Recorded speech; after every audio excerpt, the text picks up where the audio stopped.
राम दो प्रकार की बातें नहीं करता।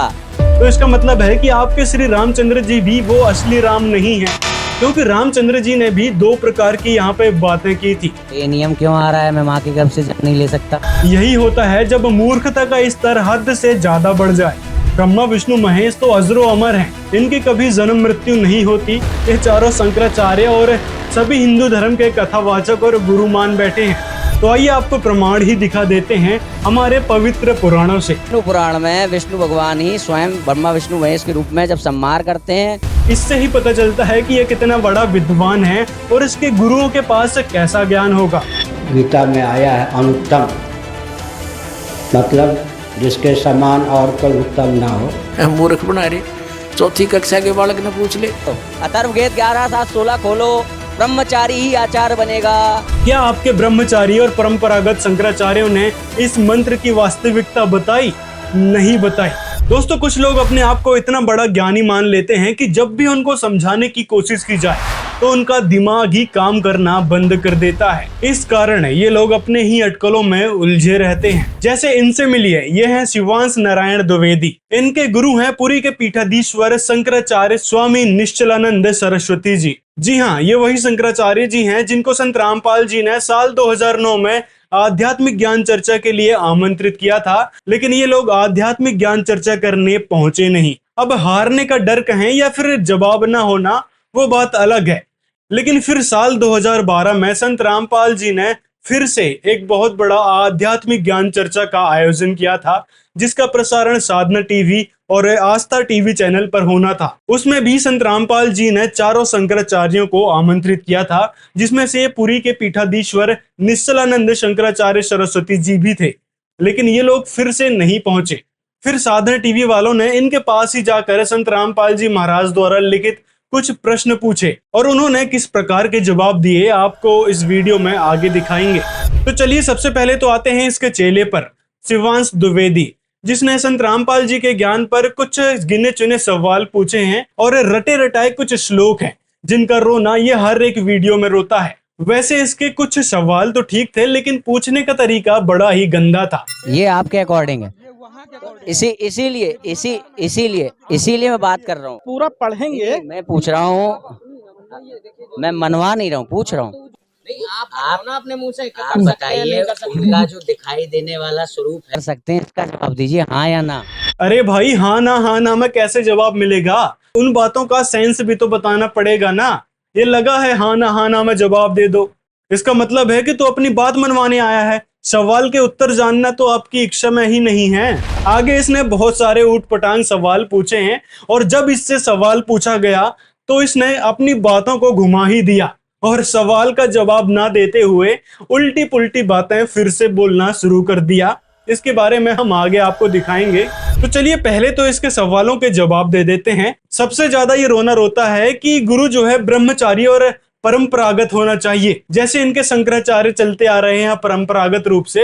और इस बात को साबित करने के लिए इसने कुछ प्रमाण रट रखे हैं और उसी को ये रट्टू तोता की तरह दोहराते जाता है। तो अथर्ववेद 11:7-16 में लिखा है ब्रह्मचारी आचार्य बनता है। मनुस्मृति में 12वें अध्याय के 114 से 12वें अध्याय के 112 से 114 में लिखा है, धर्म में संशय होने पर ब्रह्मचारी के पास जाएं, अधिष्ठाता ब्रह्मचारी को बनाए। इसको मानेंगे कि नहीं? ये तो आपको दे रहा हूँ, आप मान रहे हो? अथर्ववेद 11:7-16 खोलो, ब्रह्मचारी ही आचार्य बनेगा। अरे भैया खोलो ना, अथर्ववेद 11:7-16। अभी आपने श्लोक क्रमांक बोला, अथर्ववेद में 11:7-16 में लिखा हुआ है भैया, देखो ब्रह्मचारी। आप, यही तो बात है। नहीं लिखा है, अथर्ववेद 11:7-16 में कहीं भी नहीं लिखा है कि गुरु केवल ब्रह्मचारी ही होना चाहिए। शायद रटते समय इसको नींद आ गई होगी। इसी प्रकार इसने आगे जो मनुस्मृति के बारे में बोला है उसमें भी ये साफ साफ तो नहीं लिखा है कि गुरु केवल ब्रह्मचारी हो सकता है। सुनिए संत रामपाल जी ने क्या बताया है ऐसे लोगों के बारे में। बोला मेरा गुरु जी तो बाल ब्रह्मचारी है और भाई गुरु तो ब्रह्मचारी चाहिए, गृहस्थी ठीक नहीं। तो उसे कोई भगत ने कहा कि भाई तू क्या है, आप बताओ, गृहस्थी हो या ब्रह्मचारी हो? वो बोला ना मैं तो बाल बच्चेदार हूँ। फिर तू टिंडे लेगा ब्रह्मचारी का गिला है, तुझे क्या मिलेगा? वो अगर भक्ति होगी, परमात्मा मिलेगा तो ब्रह्मचारी नहीं मिलेगा। तू क्यों डलेट हो रहा है फिर उसके साथ? और परमात्मा कहते हैं डेरा डंडा खुश रहो और खुश रह लेना मोक्ष। तेरे गुरु ब्रह्मचारी से पहले तो वही जड़े हैं, कति ब्रह्मचारी कंटिन्यू कोई किसी प्रकार का खंड नहीं होता उनका, तो वो पार होंगे, तेरे नंबर लेट देर से आएगा, उसमें दोष भी आ सकता है। तो कहने का भाव ये है कि जो परमात्मा का विधि विधान है उसके अनुसार चलते हुए डेरे डांडे खुश रहो, यानी घर पे भी खुश रहो, ये चिंतित ना हो, और ये खुश रहे लेना मोक्ष। दुर्पर लाद पार हो गए, फिर गृहस्थी में के दोष बकवाद निस्वाओ भगवान ने नियमित रहना होगा। इसी प्रकार ये दूसरा प्रमाण देता है कि गुरु जो है परंपरागत होना चाहिए, और इसके लिए ये प्रमाण दिखाता है गीता अध्याय 3 का श्लोक 16 और गीता अध्याय 4 का श्लोक 2। गीता को हमें पूरा फॉलो करना पड़ेगा। अगर पूरा फॉलो करना है तो भगवत गीता 4:2 में भगवान कह रहे हैं एवं परंपरा प्राप्तिमम, परंपरा से प्राप्त होने वाला ज्ञान प्रमाणिक कहा गया है। अच्छा, भगवत गीता 4:2-3:16 तत्वदर्शी जो संत है वो परंपरा से होना चाहिए।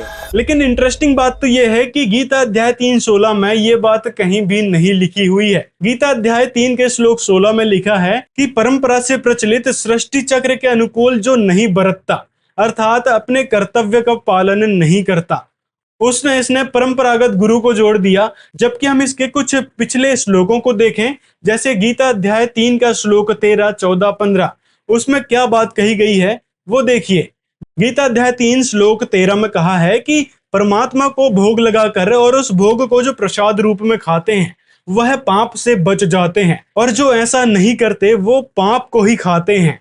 अब गीता अध्याय 3 के आगे के श्लोक 14 और 15 को भी देखिए। 14 और 15 में कहा है कि कर्म को तू ब्रह्म से उत्पन्न हुआ जान, और ब्रह्म यानी क्षर पुरुष जो है उसको अविनाशी परमात्मा से उत्पन्न हुआ जान।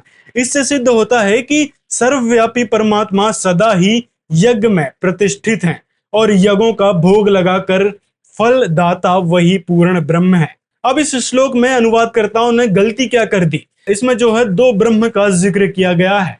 एक तो ब्रह्म यानी परमात्मा, और दूसरा जो ब्रह्म है इसका अर्थ इन्होंने कर दिया वेद। इसका कारण ये था दोस्तों कि ये जो जितने भी अनुवाद करता है, यहाँ तक कि ये शंकराचार्य भी हैं, ये लोग मानते हैं कि ब्रह्म केवल एक है, जबकि इनको ये नहीं पता कि ब्रह्म 3 प्रकार के गीता जी में बताए गए हैं। ये ब्रह्मा विष्णु महेश नहीं, इनसे भी ऊपर 3 भगवान हैं, क्षर पुरुष, अक्षर पुरुष और परम अक्षर पुरुष, जिसके बारे में गीता अध्याय 15 श्लोक 16 और 17 में लिखा है। इसका प्रमाण हम आपको आगे दिखाएंगे, लेकिन आपको यहाँ पे एक बात क्लियर कर देते हैं कि यहाँ जो इन्होंने ब्रह्म का अर्थ वेद कर रखा है वो वेद नहीं, वो वास्तव में क्षर पुरुष के बारे में है, यानी ब्रह्म के ही बारे में है। एक तो ब्रह्म और दूसरा परब्रह्म का यहाँ पे जिक्र किया गया है जो पूर्ण परमात्मा है। दोस्तों आगे इंटरेस्टिंग बात तो यह है कि इन्होंने जो है जैसे ब्रह्म का अर्थ वेद कर दिया था, इसी प्रकार अनुत्तम का अर्थ जो है इन्होंने अति उत्तम कर दिया। और इसी प्रकार आप देखोगे व्रज शब्द का अर्थ वास्तव में जाना चलना प्रगति करना होता है, तो इन्होंने आना कर दिया है। तो इस प्रकार इन्होंने शब्दों के अर्थों को घुमाने की कोशिश करी है और एक ब्रह्म पर स्थिर करने की कोशिश करी है, क्योंकि इनको ज्ञान ही नहीं था उस पूर्ण परमात्मा का। इसीलिए कबीर साहिब जी ने कहा है कि गुरु बिन काहू न पाया ज्ञाना, ज्यों थो था भुस चढ़े मूड किसाना, यानी गुरु के बिना ज्ञान नहीं हो सकता। ये सारे गुरु जो आपको दिख रहे हैं ये सारे अज्ञानी हैं, इनको केवल ब्रह्म तक का ज्ञान है, रामकृष्ण की ही भक्ति में लगे हैं। जो पूर्ण परमात्मा है उनके बारे में किसी को ज्ञान नहीं है। ये बात संत रामपाल जी महाराज बताते हैं। और शिवांश द्विवेदी जी ने एक और प्रमाण बोला था गीता अध्याय 4 श्लोक 2 का। तो भगवत गीता 4:2 में भगवान कह रहे हैं एवं परंपरा प्राप्तिमम, परंपरा से प्राप्त होने वाला ज्ञान प्रमाणिक कहा गया है। अच्छा, भगवत गीता 4:2-3:16 उसके बारे में देखिए गीता अध्याय 4 श्लोक 2 में क्या लिखा है। इसमें कहा गया है, इस प्रकार परंपरा से प्राप्त भक्ति को राज ऋषियों ने जाना, किंतु उसके बाद वह भक्ति मार्ग बहुत ही समय से इस पृथ्वी पे नष्ट हो गया था।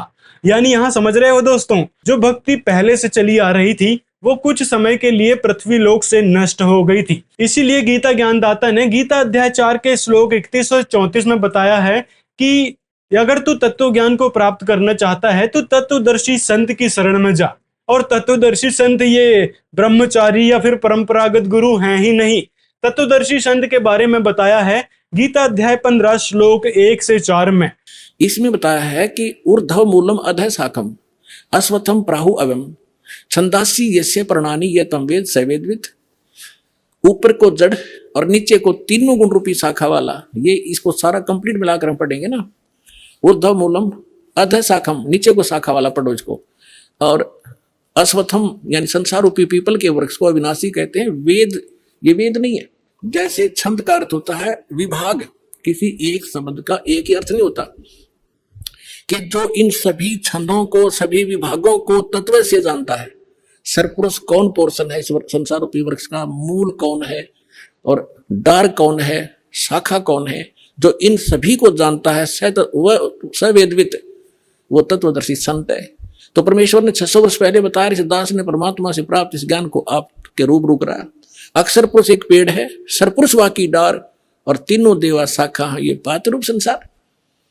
तो यहां इस श्रीमद् भगवत गीता भी यही बताती है कि तीनों गुण रूपी, यहां देखिए आगे 15वें अध्याय का ये दूसरा मंत्र आप देखिएगा, उस संसार वृक्ष की तीनों गुण रूप, है पुण्यात्मा, ये सदग्रंथ है। यदि इन BA MA की पुस्तकों को एक बच्चा पढ़ समझ सके, टीचर की क्या आवश्यकता थी, इतने बड़े कॉलेज बनाने की क्या आवश्यकता थी। इन किसी भी अपने धर्म ग्रंथ गुरुओं को अपने सदग्रंथों का कख भी पता नहीं, ये कोड वर्ड है। अब आगे इसने एक बहुत ही बड़ी बात कही थी कि राम जो है 2 प्रकार की बातें नहीं करते।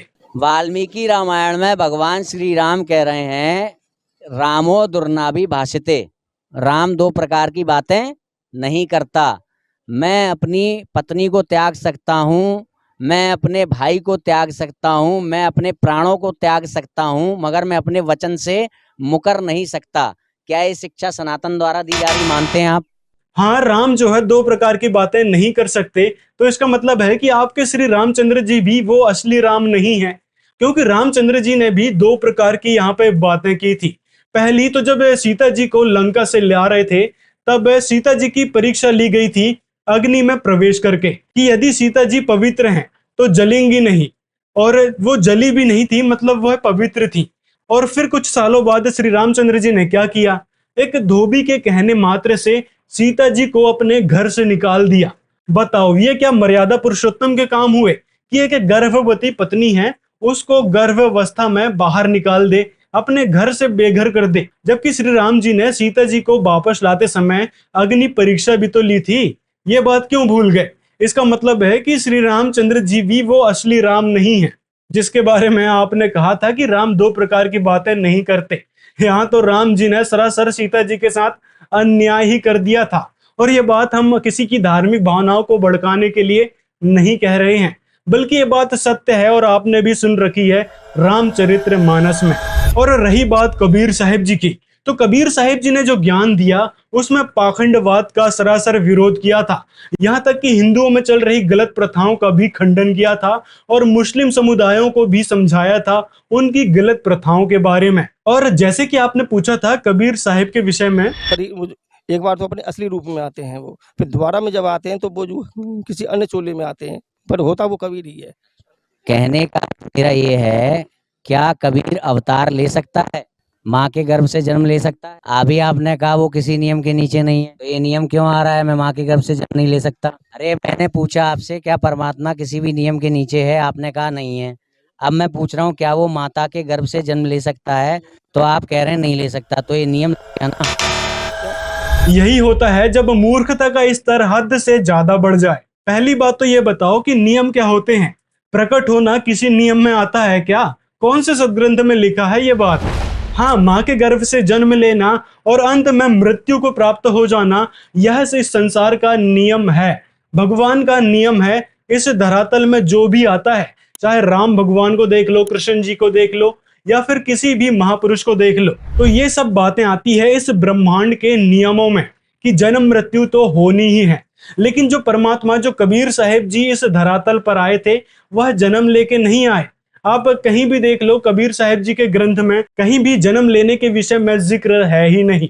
कबीर साहिब जी ने अपनी वाणी में बोला है कि ना मेरा जन्म न गर्भ बसेरा, बालक बन दिखलाया, काशी नगर जल कमल पे डेरा, तहां जुला ही न पाया। यानी कबीर साहिब जी इस लोक की नियम मर्यादा को तोड़ते हुए सह शरीर शतलोक से चलकर आए थे और एक कमल के फूल पर विराजमान हुए थे।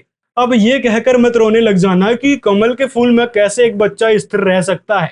तो भाई वो भगवान थे, भगवान के लिए कोई भी चीज असंभव नहीं है। वह परमात्मा राई को पहाड़ बना सकता है और पहाड़ को फिर राई बना सकता है, ऐसी शक्ति परमात्मा में होती है। तो वह सर्व सर्वा परमात्मा थे, जिसके बारे में गीता अध्याय 15 श्लोक 17 में बताया गया है कि उत्तम पुरुष तू अन्य, मतलब वो परमात्मा कोई और है तो वह कबीर साहिब जी ही हैं, पूर्ण परमात्मा, जिनके बारे में गीता, वेद, कुरान, बाइबल, गुरु ग्रंथ साहिब सभी सदग्रंथों में जिक्र है। लेकिन आप लोगों के जो इष्ट देव हैं श्री ब्रह्मा विष्णु महेश जी, ये जन्म मृत्यु में आते हैं, ये नियमों में बंधे हुए हैं, इनके पास सीमित शक्तियां हैं, तभी तो ये माँ के गर्भ से जन्मते हैं और अंत में इनकी मृत्यु भी होती है। अब आप कहोगे कि दिखाओ कोई प्रमाण कि ब्रह्मा विष्णु महेश का जन्म होता है, मृत्यु होती है, कहाँ लिखा है? ब्रह्मा विष्णु महेश तो अजरो अमर हैं, इनकी कभी जन्म मृत्यु नहीं होती। ये चारों शंकराचार्य और सभी हिंदू धर्म के कथावाचक और गुरु मान बैठे हैं। तो आइए आपको प्रमाण ही दिखा देते हैं हमारे पवित्र पुराणों से। देखिए श्रीमद् देवी भागवत महापुराण तीसरे स्कंद के 123 पृष्ठ पे श्री विष्णु जी क्या कह रहे हैं। यहाँ पर भगवान विष्णु अपनी माता दुर्गा की महिमा स्तुति कर रहे हैं। तुम शुद्ध स्वरूपा हो, यह सारा संसार तुम्ही से उद्भासित हो रहा है। मैं ब्रह्मा और शंकर हम सभी तुम्हारी कृपा से विद्यमान है। हमारा आविर्भाव जन्म, आविर्भाव माने जन्म, तिरोभाव माने मृत्यु हुआ करता है। केवल तुम ही नित्य हो, जगत जननी हो, प्रकृति और सनातनी देवी हो। प्रकृति दुर्गा को कहते हैं, ये स्पष्ट लिखा है। भगवान शंकर बोले, देवी यदि महाभाग विष्णु तुम्ही से प्रकट हुए हैं, उनके बाद उत्पन्न होने वाले ब्रह्मा भी तुम्हारी बालक हुए, फिर तमोगुणी लीला करने वाला शंकर क्या मैं तुम्हारी संतान नहीं हुआ? अर्थात मुझे भी उत्पन्न करने वाली तुम ही हो शिवे। संपूर्ण संसार की सृष्टि करने में तुम बड़ी चतुर हो। इस संसार की सृष्टि, स्थिति और संहार में तुम्हारे गुण सदा समर्थ हैं। उन्हीं तीनों गुणों से उत्पन्न हम ब्रह्मा विष्णु एवं शंकर नियमानुसार कार्य में तत्पर रहते हैं। श्रीमद् देवी भागवत यानी देवी पुराण में 5 कंसेप्ट क्लियर हो गए। ब्रह्मा विष्णु महेश की जन्म मृत्यु होती है, ये अविनाशी नहीं है। इनकी माता दुर्गा है, दुर्गा को प्रकृति भी कहते हैं। और दोस्तों, जब इस महाशय से प्रश्न किया गया कि ब्रह्मा विष्णु महेश के माता पिता कौन है, तो देखिए इसका क्या जवाब था। बताओ ब्रह्मा विष्णु महेश के माता पिता कौन है? ब्रह्मा विष्णु महेश के माता पिता सच्चिदानंद स्वरूप परमेश्वर, जो ब्रह्मा विष्णु महेश भगवती और गणेश के रूप में विष्णु पुराण में विष्णु भगवान ही स्वयं ब्रह्मा विष्णु महेश के रूप में जब संहार करते हैं। हाँ, तो यही तो ये नहीं, सब कुछ खत्म कर दो। आप ये बता दो, क्या ईश्वर हम सबके अंदर है या नहीं? इसको उत्तर ही नहीं पता था, फिर इसने टॉपिक ही बदल दिया और फिर प्रश्न पूछना शुरू कर दिया। मतलब इसने जो प्रश्न रट के आए थे उसका पूछने का सिर्फ यही उद्देश्य था, जिससे जो भी प्रश्न पूछो, किसी भी प्रश्न का इसने सही से जवाब नहीं दिया और फिर प्रश्नों को पूछने में लग गया था। ये इससे ही पता चलता है कि ये कितना बड़ा विद्वान है और इसके गुरुओं के पास कैसा ज्ञान होगा। अब इसने आगे पूछा कि क्या परमात्मा अवतार ले सकता है या नहीं। उसके बाद इसने कुछ अपनी अटकलें लगाई हैं। वो अवतार ले सकता है या नहीं? इस्लाम का ईश्वर तो मना कर रहा है, मैं नहीं ले सकता अवतार। नहीं, वो सनातन परमात्मा नहीं है। आप तो कुरान के द्वारा प्रतिपादित होने वाला जो धर्म है, कुरान के द्वारा प्रतिपादित होने वाला जो ईश्वर है, वो दोनों हमारी चीजों पे मैच नहीं करते, हमारे सनातन से मैच नहीं करते। भाई पहले ज्ञान तो सही समझ लिया करो कि संत रामपाल जी महाराज क्या ज्ञान देते हैं, उसके बाद ही निष्कर्ष लगाया करो। मतलब क्यों अपना उल्टा दिमाग कहीं भी लगाने लगते हो।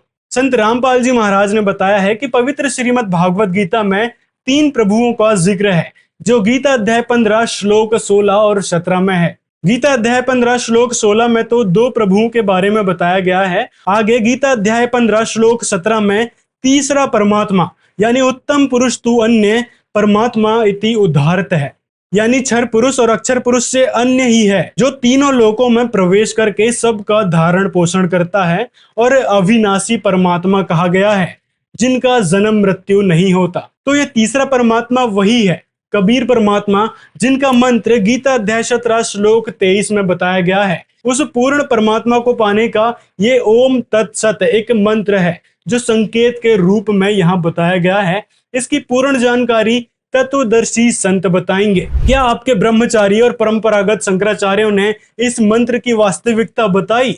नहीं बताई। इसका मतलब था कि आपके शंकराचार्य भी वह तत्वदर्शी संत नहीं है।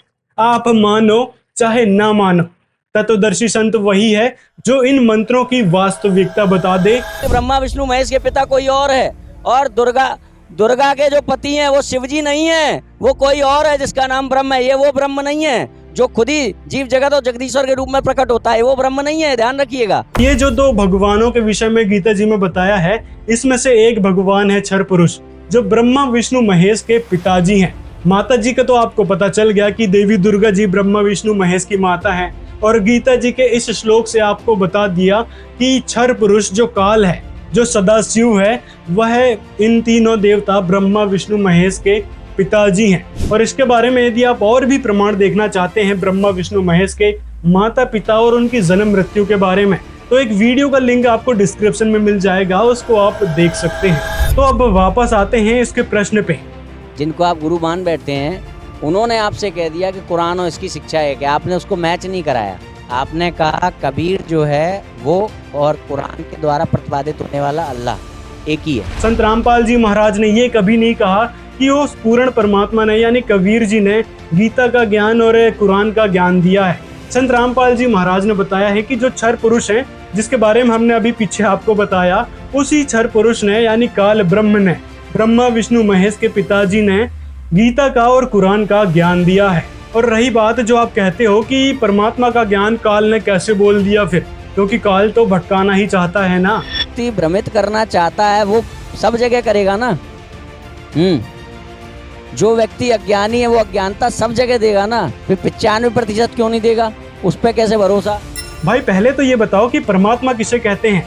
परमात्मा वो होता है जो अनोखी लीलाएं करता है, जैसे कबीर साहब जी ने करी थी, तो वह पूर्ण परमात्मा थे, परम अक्षर ब्रह्म थे। गीता जी के बताए अनुसार वह उत्तम पुरुष थे जिन्होंने ये सारी लीलाएं करी थी और अपना ज्ञान किसी न किसी सदग्रंथों में छुपाकर आज जनता के समक्ष रखा था। और ऐसे गुप्त ज्ञान को समझना शंकराचार्यों या फिर परंपरागत गुरुओं की बस की बात ही नहीं थी। जब तक परमात्मा दया नहीं करते तब तक ये ज्ञान आगे आ ही नहीं सकता। तो इस समय उस पूर्ण परमात्मा के कृपा पात्र संत रामपाल जी महाराज ही हैं, जो वास्तविक ज्ञान उस पूर्ण परमात्मा का दे रहे हैं, जो ब्रह्मा विष्णु महेश के ऊपर के भगवान हैं। तो दोस्तों ये थे कुछ इसके ऊट पटांग सवाल और इसकी घटिया मानसिकता। अब इसने एक बात और बोली है, उसमें आपने ऊपर लिखा है गीता तेरा ज्ञान अमृत, अंदर 38वें नंबर के पृष्ठ पर आपने लिखा है कि गीता का 95% ज्ञान मानने लायक है, 5% ज्ञान व्यर्थ है क्योंकि वो काल ने अपने मन से दे दिया है। तो आपने अपने मेन पृष्ठ पे ये क्यों नहीं लिखा गीता तेरा 95% ज्ञान अमृत। इसका कहने का मतलब है कि फिल्म के टाइटल के स्थान पे पूरी फिल्म ही वहां पर लिख दो। मतलब हद होती है बेवकूफी की। ये लोग उन्हीं शंकराचार्यों की विचारधाराओं पे चलते हैं जो लोग पहले तो मुहूर्त दिखाते हैं कि भाई आप मुहूर्त देख के काम करोगे तो सही सही होगा। यदि आगे चल के वह काम गड़बड़ा गया तो फिर ये कहते कि भाई ये तो आपके प्रारब्ध के कर्म थे, आपके ऊपर जो दुख तकलीफ आई हैं वो आपके प्रारब्ध में, आपके संस्कारों में लिखी हुई हैं, आपकी किस्मतों में लिखी हुई हैं, इसका तो भोग आपको भोगना ही पड़ेगा। तो फिर मुहूर्त क्यों देखते हो भाई। तो दोस्तों इसमें द्विवेदी जी की मानसिकता को उजागर करने वाले कुछ ही प्रश्न थे। अगले वीडियो में हम इसकी घटिया मानसिकता के बारे में और भी रूबरू होंगे और साथ में जानेंगे कि इसकी बुद्धि का स्तर कितना गिर चुका है, वो भी हम जानेंगे अगले वीडियो में। और अगर आप ऐसे ही वीडियोस देखने में इंटरेस्टेड हैं तो हमारे चैनल को जरूर सब्सक्राइब कर लें। अब आपको हम दिखाते हैं संत रामपाल जी महाराज और शंकराचार्यों की ये ज्ञान चर्चा। सुनिए इसमें शंकराचार्य क्या कह रहे हैं और संत रामपाल जी ने किस प्रकार शंकराचार्यों को निरुत्तर किया था। शंकराचार्य जी, हमने सुना है कि चारों वेद वाला ज्ञान ही श्रीमद् भगवत गीता में संक्षिप्त करके कहा गया है, क्या आप सहमत हैं? तो महाभारत में ये लिखा है, सर्वोपनिषदो गावो दुग्धा गोपाल नंदना। वेदों का तात्पर्य, वेदों का जो शिरोभाग उपनिषद है उसमें सन्निहित है। उपनिषदों का मंथन करके श्रीमद् भगवत गीता की अभिव्यक्ति हुई है। तो शंकराचार्य जी, उत्तम और अनुत्तम में क्या अंतर है? हाँ, यह गीता में आया है अनुत्तम, मतलब जिसके समान और कोई उत्तम ना हो, उत्कर्ष उत्कृष्ट का अद्योतक। तो शंकराचार्य जी, गीता के अध्याय 7 में और श्लोक 18 में गीता बोलने वाले श्री भगवान अपनी साधना को अनुत्तम क्यों कह रहे हैं? अनुत्तम का अर्थ होता है सर्वोत्तम सर्वोत्कृष्ट। अनुत्तम का अर्थ उत्तम रहित हीन वहाँ पर नहीं है। वो व्याकरण की दृष्टि से उसका अर्थ मैंने बता दिया। तो शंकराचार्य जी गीता ज्ञानदाता गीता अध्याय के 18 अध्याय में श्लोक 62 में अपने से अन्य किस परमेश्वर की शरण में जाने को कह रहे हैं? अंतर्यामी के लिए शरणागति स्वीकार करने की बात कही गई। उन्होंने कहा भगवान श्री कृष्ण तमेव शरणम गच्छ सर्वभावेन भारत।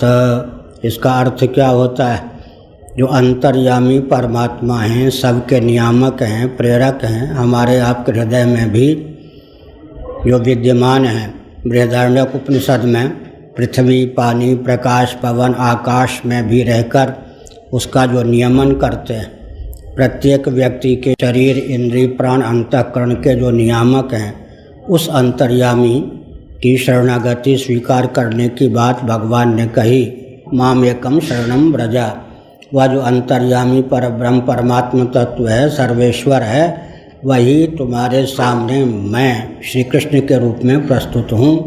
तो अपने से पृथक के प्रति नहीं भेजा। जिस अंतर्यामी के प्रति अर्जुन को कहा कि प्रपन्न हो जाओ, शरणागति हो प्राप्त करो, अंत में कहा कि उस अंतर्यामी का मूर्त रूप श्री कृष्ण में तुम्हारे सम्मुख हूँ। मामेकम शरणम व्रज भी कहा। उस अंतर्यामी का और श्री कृष्ण ने अपना एकत्व भी स्थापित किया है। श्रीमद् भगवत गीता अध्याय 18 श्लोक 66 में व्रज शब्द है। इसका अर्थ जाना, प्रस्थान करना है, परंतु सर्व अनुवादकर्ताओं ने व्रज का अर्थ आना किया है। कृपया स्पष्ट करने का प्रयत्न करें। प्रश्न जिन्होंने बनाया है उन्होंने अपने स्तर से बताया कि सभी अनुवाद करने वालों ने ज्ञान के अतिरिक्त अर्थ किया है। ऐसी बात नहीं है। ब्रज का अर्थ अवगच्छ, निश्चिनु भी होता है, जैसा कि प्रश्नकर्ता ने बताया। तो भगवत पाद शंकराचार्य जैसे मनीषियों ने, धर्म सम्राट स्वामी करपात्री जी महान भाव जैसे मनीषियों ने उसका अर्थ यही किया है कि जैसे जल तरंग अपने को जल रूप समझ ले, घटाकाश अपने आप को महाकाश रूप समझ ले, और जैसे जलचंद्र अपने आप को नवचंद्र समझ ले, उसी प्रकार तुम देहेंद्रीय प्राणांतकरण के अनुरूप अपनी आत्म मान्यता का परित्याग करके ब्रह्मानुरूप अपने आप को समझो, जानो, निश्चिन, अवगच्छ।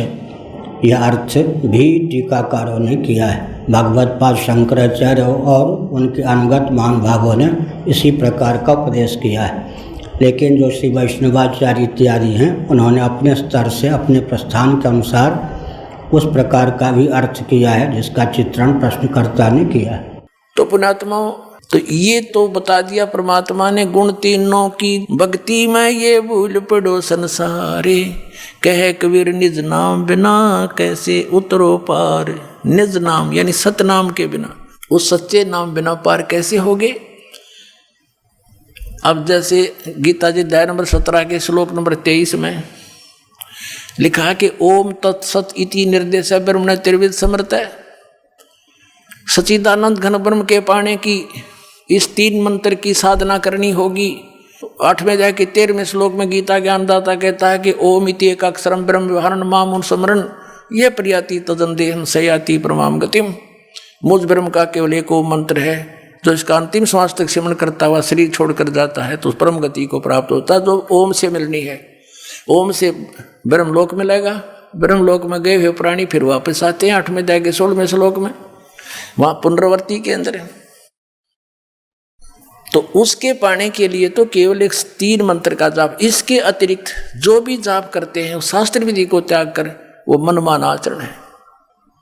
फिर ऑप्शन छोड़ दिया है कि उस परम अक्षर ब्रह्म की पाने की पूरी complete worship, way of worship तत्वदर्शी संत बताओगा, उससे पूछ लो तो वो बताएगा। फिर सबकी कैसी पूजा नहीं करनी, पूजा होती है इष्ट रूप में मानकर पूजा करना होता है, साधना मजदूरी कोई अन्य होता है। अब ये तो हो गया कि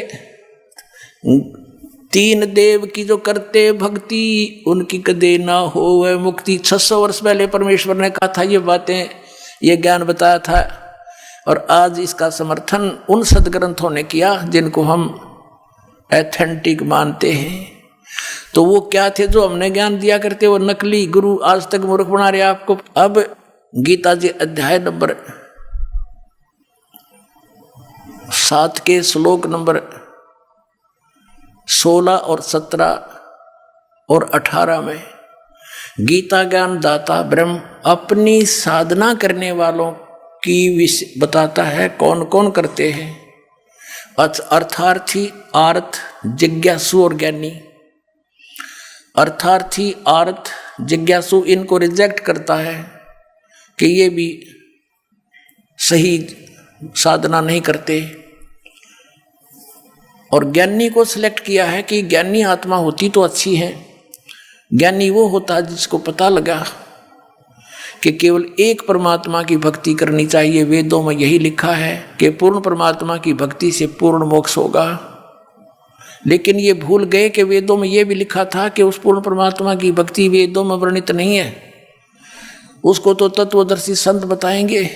लेकिन उन्होंने अपने निष्कर्ष निकाल लिया, यजुर्वेद अध्याय नंबर 40 के मंत्र 15 से ओम नाम सेलेक्ट कर लिया पूर्ण परमात्मा का, जबकि उस 17वें श्लोक में 40वें अध्याय यजुर्वेद के खुद कह रहा है कि मेरा तो ओम ब्रह्म है, ओम मंत्र है मुझ ब्रह्म का, और वो तो परोक्ष है, पूर्ण परमात्मा तो ऊपर। वह इनकी बुद्धि में ना बड़ी बात, क्योंकि गुरु बिन काहू न पाया ज्ञाना, जो थोथा वो छड़े मूड किसाना। गुरु बिन वेद पढ़े जो प्राणी, समझे न सार रहे अज्ञानी। जिस कारण से इन्होंने, इन ज्ञानियों को ये तो पता लग गया ज्ञान उपासना नहीं करनी, तीनों गुणों की पूजा, रजगुण ब्रह्मा सतगुण विष्णु तम गुण शिव जी की भी नहीं करनी चाहिए। तो इन्होंने ये भी ज्ञान हुआ कि मनुष्य जीवन केवल परमात्मा प्राप्ति के लिए मिलता है, इसमें भगवान प्राप्ति साधना भक्ति नहीं हुई तो व्यर्थ है। इनको ज्ञानी कहते हैं। तो इनको तत्वदर्शी संत ना मिलने से गीता ज्ञान दाता कहता है, ये 7वें अध्याय के 18वें श्लोक में, ये ज्ञानी आत्मा है तो अच्छी उदार है, लेकिन ये मेरे वाली अनुत्तम यानी घटिया अश्रेष्ठ गति में सचित है। ये मेरे वाली अनुत्तम गति में सचित है। कौन सी गति? 8वें अध्याय के 13वें श्लोक में कहा है कि जो मुझ ब्रह्म के ओम नाम का जाप करते हैं, करता हुआ शरीर छोड़कर जाता है, मुझ ब्रह्म का जाप करता हो जाता हो, वो उसको परम गति होती है। कौन सी? ओम नाम से होने वाली परम गति। वो कहाँ? ब्रह्मलोक में जाता है। ब्रह्म 8वें अध्याय के 16वें श्लोक में लिखा गीता जी में, ब्रह्मलोक पर्यंत भी जन्म मृत्यु में आते हैं। और गीता के अन्नदाता स्वयं कहता 4थे अध्याय के 5वें श्लोक में, और 9वें श्लोक में, 2 अध्याय के 12वें श्लोक में, 10वें अध्याय के 2 श्लोक में गीता जी में कि तेरे और मेरे बहुत जन्म हो चुके हैं, तो नहीं जानता, मैं जानता हूँ। फिर जब तक जन्म मृत्यु है, फिर 18वें अध्याय के 62वें श्लोक में कहा कि तू सर्वभाव से उस परमेश्वर की शरण में जा, जिसकी कृपा से तू परम शांति को और सनातन परम धाम को प्राप्त होगा, उसकी कृपा से ही। तो इससे सिद्ध हो गया कि गीता ज्ञानदाता से कोई और है सुप्रीम पावर, जिससे पूर्ण मोक्ष होगा। 15वें अध्याय के 4थे श्लोक में कहा कि तत्वदर्शी संत की प्राप्ति के पश्चात परमेश्वर के उस परम पद की खोज करनी चाहिए, जहां जाने के बाद साधक फिर कभी लौटकर संसार में नहीं आता, और केवल उसकी पूजा करो, अन्य की सब त्याग दो। अपनी भी पूजा को रिजेक्ट करता है वो। पूजा माने इष्ट रूप में मानना। तो यहाँ इन अज्ञानियों से, अनाड़ियों से कोई पूछता है कि गीता जी अध्याय नंबर 7 के श्लोक नंबर 18 में गीता ज्ञानदाता अपनी गति को भी अनुत्तम क्यों बताता है? तो ये कहते हैं उसका अर्थ अनुत्तम नहीं, सर्वश्रेष्ठ मानो, जिससे उत्तम कोई और गति ना हो, जिसको प्राप्त हो जाता है उसके बाद और कुछ जानना शेष रहता, इसलिए इसको अनुत्तम, वो अनुत्तम गति है। मूर्ख बना रहे। 4ठी कक्षा के बालक ने पूछ ले, अगर इससे अधिक अच्छी कोई श्रेष्ठ गति नहीं होती, इनकी बात मान ले, तो ये 18वें अध्याय के 62वें श्लोक में कह रहा है कि उसकी शरण में जा, सर्वभाव से उस परमेश्वर की शरण में जा, जिसकी कृपा से तो परम शांति को प्राप्त होगा। 8वें अध्याय के 5 और 7 में गीता ज्ञानदाता अपनी साधना बताता है, मेरी पूजा कर मुझे प्राप्त होगा। और 8, 9, 10 में उस परमक्षर ब्रह्म की पूजा, पूर्ण परमात्मा की पूजा के लिए कहता, उसके लिए तत्वदर्शी संत खोज ले। 4थे अध्याय के 34वें श्लोक में कहा। तो इन अनाड़ियों ने कह भी पता नहीं गीता जी का, गीता जी में है कि हरे कृष्ण हरे राम राधे श्याम सीताराम ओम नमः शिवाय फलाना धकड़ा, है कोई मंत्र ऐसा? मूर्ख बना रहे कितने दिनों से हमारे को। अब इसलिए इस गीता ज्ञानदाता ने कहा है कि मेरी साधना में ये लीन ज्ञानी आत्मा अनुत्तम गति में ही सचित रहे। अनुत्तम कैसी? कि जिससे जन्म मृत्यु बार बार होती रहे, वो अनुत्तम है। और जहां जाने के बाद फिर लौट कर नहीं आते, वो ब्रह्म साधना से प्राप्त नहीं हो सकती। इन ज्ञानी आत्माओं ने हठ योग किए, ओम नाम का जाप किया, वेदों से प्राप्त करके आन उपासना, किसी देव की पूजा नहीं की। तो दोस्तों ये था शंकराचार्य और इनके चेलों का मानसिक स्तर। अगले वीडियो में हम इसके कुतर्कों का पर्दाफाश करेंगे। ऐसे लोगों के बारे में आपकी क्या राय है, कमेंट में हमें जरूर बताएं और वीडियो को ज्यादा से ज्यादा अपने मित्रों तक शेयर करें ताकि वो लोग समझ पाए ऐसे धूर्त अज्ञानियों के ज्ञान को और संत रामपाल जी महाराज के शास्त्र प्रमाणित ज्ञान को। मिलते हैं अगले वीडियो में।